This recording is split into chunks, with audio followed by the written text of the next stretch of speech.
So this is what will connect us to what is happening on the market. So my name is Keahi Warfield. I was born in Keahi. I lived here for 36 years of my life.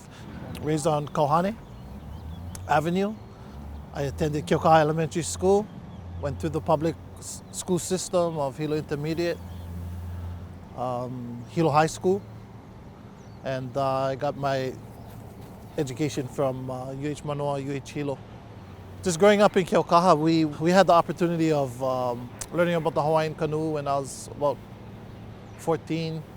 Paddling was part of what we did. Surfing, playing in the ocean. Volleyball was real big, especially in the Hilo community. And we were always surrounded by good coaches, you know, old school coaches, but good coaches that took care of us, provided the means for us to travel and experience outer island competition and things of that nature. And I think that's what kind of drives me to do the same thing in many ways with the kids, is to provide more opportunities of that nature where we can kind of, you know, foster their behaviors and the values that we were brought up with. I was always avid supporter of astronomy because as a teenager, I had the privilege of actually working in one of the telescopes. Which one? This is the Subaru telescope. So my brother was a steel contractor, and still is, and he had some of the maintenance contracts. And you know, I hated it up there. It was just tough because you know, I was a young guy, and it's, you know, strenuous work. You know, working with steel and breathing the smoke from the welder and things like that. But it did something to me. It made me realize what man was capable of, you know. I remember this one instance when my brother told me they're very strict up here. So you gotta, you know, be careful with what you do. And first thing I got there, I opened the door and one of the candy wrappers flew out of the car. And so it started flying down the hill, and I guess, you know, the Luna or whoever he was, he came running out. He said, "Da-da-da-da." He said, "Pick up that rubbish." So my brother made me run down there here and go get it. But it made me think, wow, these guys, they care about the area. But when I seen the telescope, I was just in awe in the size, and you know, that always kind of stuck with me.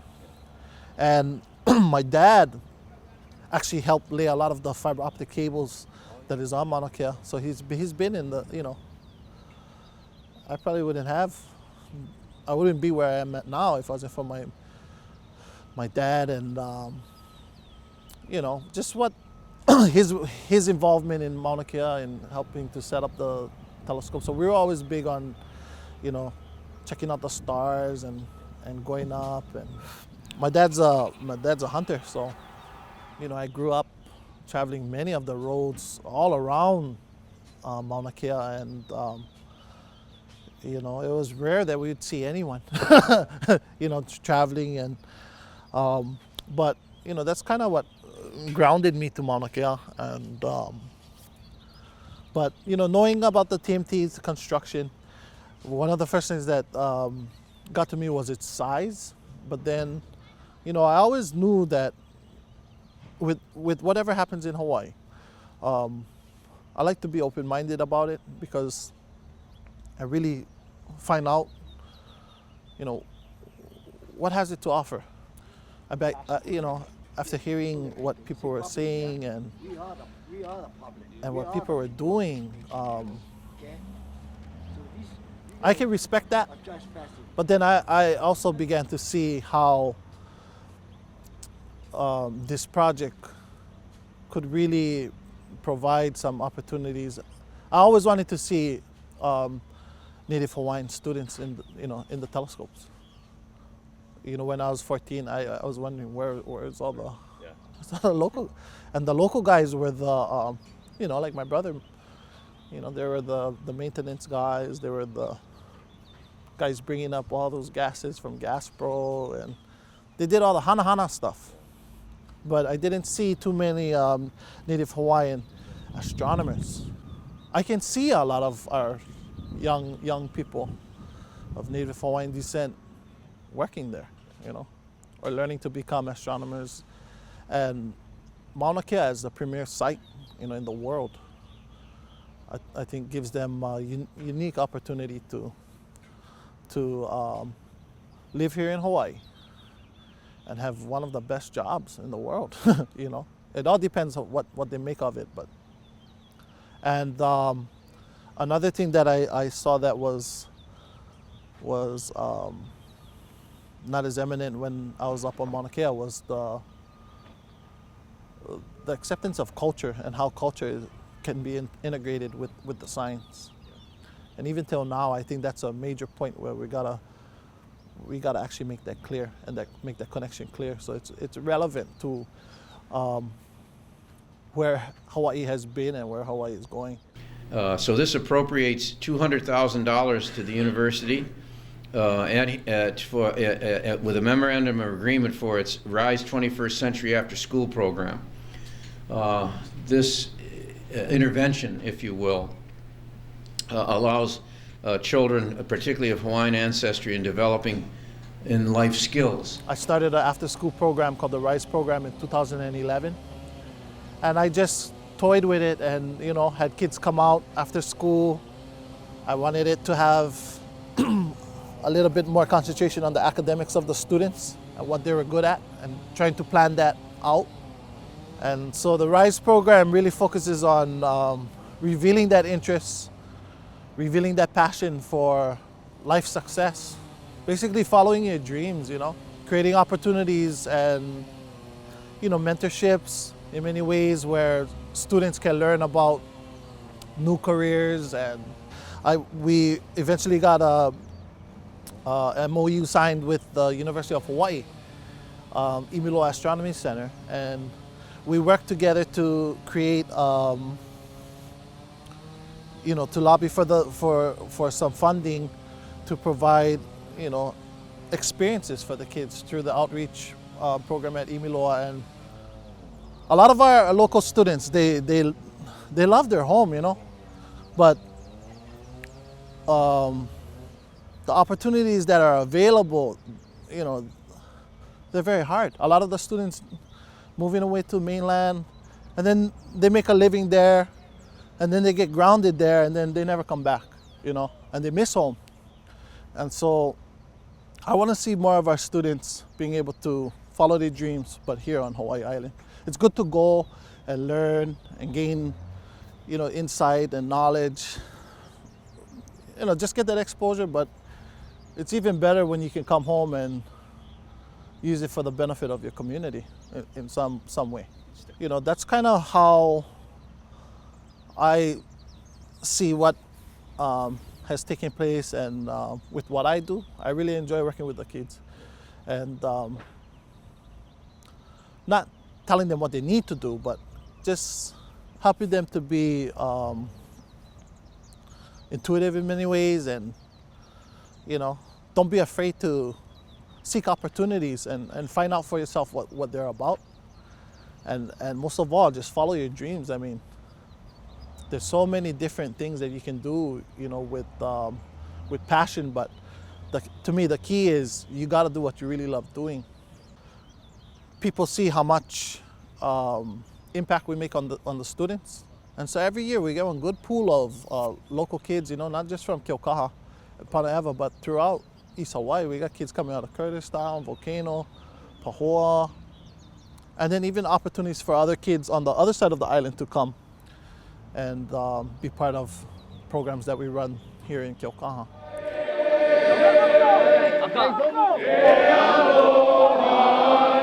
It's very emotional to see so many people come out, and, you know, and I respect that they did that for what they believe. And, you know, if you look throughout history, Hawaiians has often been, you know, on the side of being suppressed, and you know, we know Hawaii's history, and what we had before. But on the same token, there's a lot of issues happening in Hawaii. And well, if you can stand up for one issue, then you need to stand up for all of them that is taking place. You know, it's not just Mauna Kea. Yeah. There's things happening on Mauna Loa. There's things happening in Kona. There's things happening right here in Keahi that, you know, and for me personally, I've accepted where we've been and what we've come to, and so I understand why they're upset, and a lot of it is, you know, what happened in the past, right? Yeah. And how Hawaiians were brought along with this process, you know, like if you talk to many of the old, you know, the telescopes were there previous to me being born. So I grew up seeing that. I'd never seen Mauna Kea without telescopes. You know, I'm not going to lie about that. So it's always been part of Mauna Kea and my connection to Mauna Kea.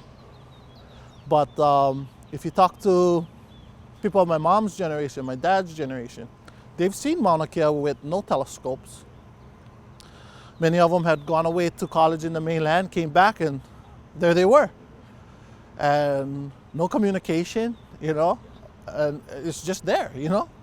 So I think a lot of what you saw in Mauna Kea was, a lot had to do with that, and being able to take the community with you and letting the Native Hawaiians know, well, what you're doing, you know, and how are things happening. But you know, government and politics has a big play in all of these things, you know. So for me, as a Native Hawaiian in the 21st century, I don't want to buck the system. I want to use the system to help us get ahead.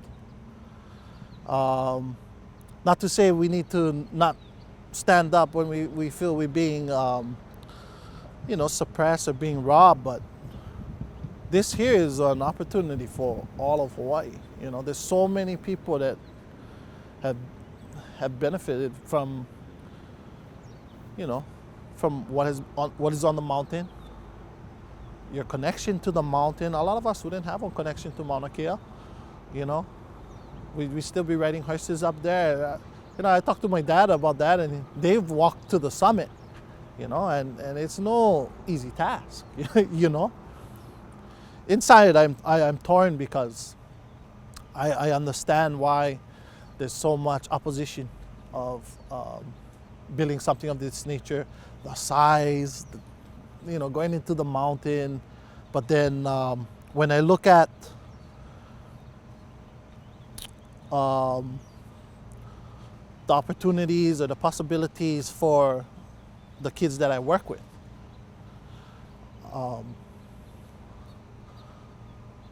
I tend to go with the youth and what kind of opportunities we can provide for them in the future.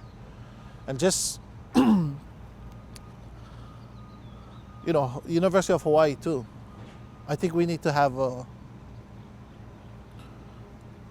I think you could be the university if we play our cards right, you know, and surrounding astronomy, language, culture, revitalization, things of that nature. So what a lot of those protectors are feeling, I feel that their knowledge can be shared, you know, to more people on why. But at the end of the day, if there is no TMT, there is no TMT. You know, we got to keep moving forward. But what is there? You know, what else type of opportunities are being created on a worldwide level or international level? Not too many opportunities, you know. Working with kids and stuff like that, I know how they're easily influenced into certain decision making, you know. And you can't look at those things as a fad. I mean, there are songs being made. I mean, clothing brands being created. People were using it to market, you know, and that's a great way to get all these kids coming in, you know. We say we are Mauna Kea, but a lot of the students that are in my program, and you know, I respect their thoughts and stuff, but I also challenge them and I said, how are you Mauna Kea? and they often go silent because they don't really understand what that means. It's just a brand. It's easy to put a hashtag or a sticker on your car, but they really don't know what it means, and that really pissed me off, because as a teacher, you cannot force kids to believe in your own perspectives, your own personal perspective. You want kids you can guide them, you can lead them, you can facilitate, but you want kids to kind of pick up on issues and get the facts for themselves and then make a decision, But it's hard to make a decision if you don't know the facts to two sides of the issue. Now, it was very easy for them to talk on the opposition and why it was wrong, but they had no clue of what was happening on the other side and the types of opportunities that it would provide for them maybe 20 years into the future, because they're so young. And so that was kind of my motivation to get involved, because as, the kumu and leader of the programs and stuff like that, I felt that I could challenge them, and ask them, okay, so why is it a bad idea? Let's look at the pros and cons of everything. And whatever decision you make, I'm okay with it. But at least you know two sides of the story.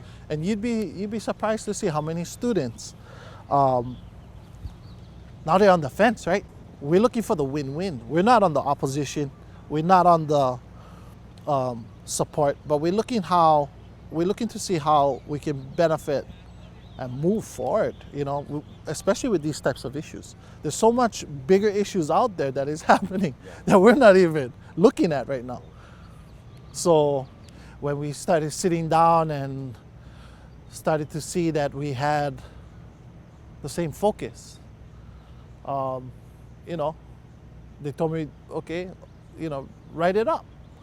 So I said, okay. So I started jotting the thoughts on paper, and that's what you saw in that first meeting at the OHKM meeting. Keahi Community Association is another partner. As the second eldest Hawaiian homestead community, Keahi is one of the highest densely populated communities of Native Hawaiians in the state.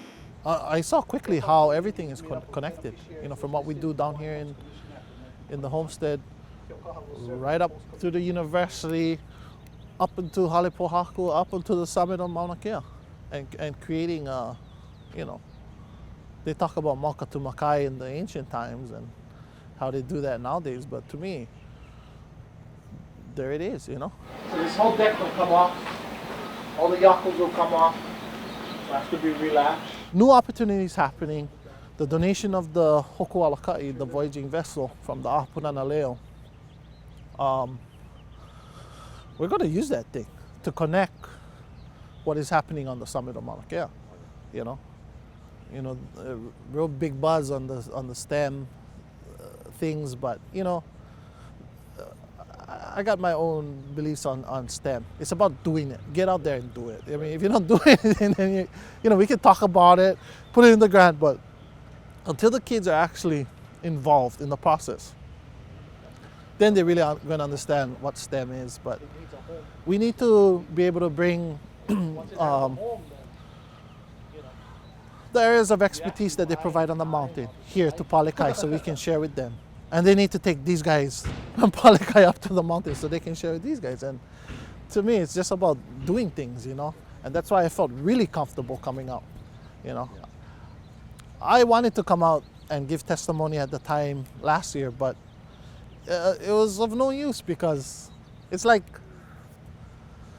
it's like going into a concert and trying to speak in front of it, and it's hard. So, but it's comfortable for me to come out, because I know myself and many other community members put in the time with these kids.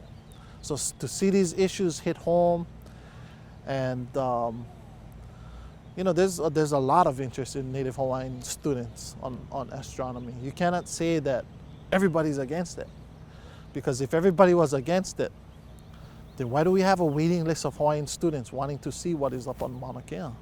you know. So these opportunities need to start happening. We cannot do them alone here in Keahi. There's just not enough resources. So, reaching out to the university, the Imilo Astronomy Center, now moving up towards the summit. That was the whole goal of PUEO, is just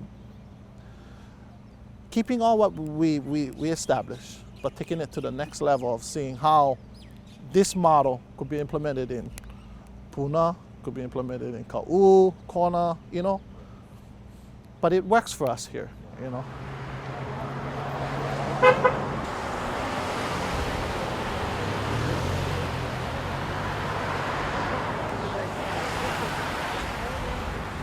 It's not just a pro-TMT group, we're a pro-education group. So yeah, we're supportive of opportunities like TMT because we know what it can do for our youth and the next generations. Now let's say it goes away. PUEO will still be there. We're still gonna be here working, and waiting for the next opportunity to come along. But when you look at opportunities, you really gotta look at the full spectrum of education, cultural development, community. If you can tie all those things in, it's a great opportunity. But if it's just a money venture business and it's not looking at or respecting the fact that you're utilizing Hawaii's resource, if you do that, then you got to take the culture along and you got to educate everybody on the issue. Just when this issue was getting heated, I had a girl that I don't like the attention, but I don't know who else can go do it. I haven't seen anybody do it where they're comfortable doing it. And like I said, a lot of the confidence comes from working in the community and working with kids. I cannot talk about youth and what we can do with youth unless I've been there. And I've been there. So,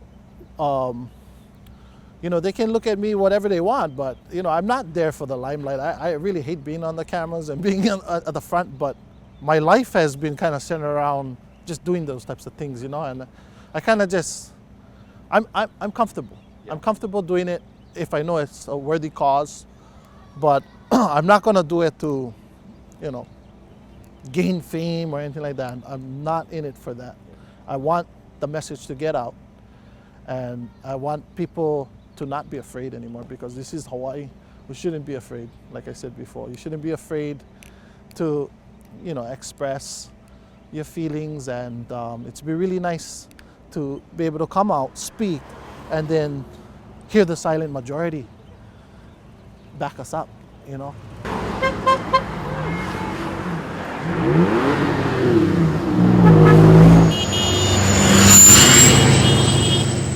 I really don't know. I mean, how people are feeling unless they express it to me, one-on-one. But as far as the paddling community, I know you get opposition because opposition, is in there. But from what I have seen and heard from people personally on the face-to-face, is thank you. Right? They're saying, oh, thank you, thank you, thank you. Rarely I hear, oh, what the hell are you doing? So, I'm okay with that, and I'm okay with people hating my guts. I don't have a problem with it, because I know in my heart that I'm not doing nothing wrong, And what people might see as wrong now, hopefully they can change that in the future. And it's really hard to have an issue like this come between your personal relationship between families, friends. To me it's silly. And that's why, I see many familiar faces on the opposition, and I cannot help but I gotta say hello. And and if they don't want to, that's fine. Aloha is like the golden rule, right? So we gotta treat everybody with respect, no matter what, what their stance is. But there's a majority of elders, Native Hawaiian elders, stepping up and saying, oh, good, And that makes me feel good because, they're wise, they've been through it. They've seen our culture go and come back, and, they're looking at it and they're going, you know, what's wrong with this picture, you know? So I appreciate that, and that kind of boosts my morale to move forward. If they were coming and say, oh, you gotta, you know, stop doing what you're doing, and I was getting scolded for it, then I'd feel different, you know? I'll think about it and I'd probably stop. Yeah. But I'm not getting that. Yeah. I'm getting a lot of, you know, positive momentum that is kind of pushing this thing and changing the game on things, so that people start listening, you know. And we're from here, you know. We're from this island, so I feel that our voice is stronger. It's hard to come from outside. It's hard for me to go to Oahu and speak on behalf of Waianae, you know what I mean, or Kauai and stuff like that. I appreciate all those guys coming in and giving their, you know, their spiels, but at the end of the day, we have the greatest interest because we've lived here all our lives. We have one connection to the mountain, and we need it for wines, you know.